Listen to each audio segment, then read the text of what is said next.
A country still being written.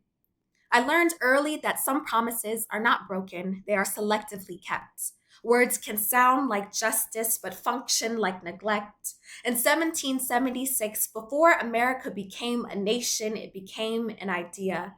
A quill met parchment and a promise met paper, but even in its beginning, their reality was contradicting because how does a country built on bondage write itself as freedom?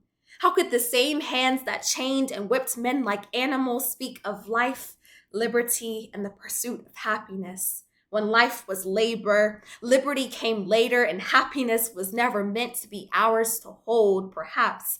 That's why I inherited this nation not as a masterpiece, but as a manuscript written by protest signs lifted high in Selma heat, by marchers whose footsteps made history keep its promises, by lunch counters where a seat became a statement, rewritten by hands that picked cotton, then picked ballots, by voices once auctioned, then amplified, by people who were told they could not read, become the authors of change, my ancestors pledged allegiance to a flag that did not always pledge allegiance back, but still they stood when standing had consequences. Still they sang when silence was safer. Still they stitched dignity into days that tried to find ways to tear it at the seams. Still they believed America could become what America claimed to be. Imagine that.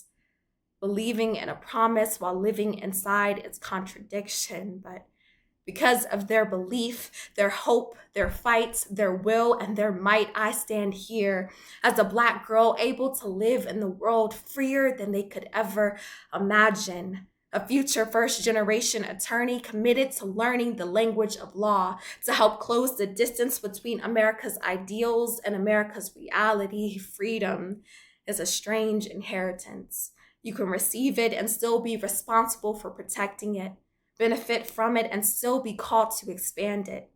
So, what do America's founding ideals demand of us now? Not applause, but action. Not comfort, but courage. Not patriotism so fragile it breaks under the weight of truth. The American experiment demands the courage to tell the whole story, the triumph and the contradiction, the promise and the practice, because a nation cannot become better by pretending it has already arrived.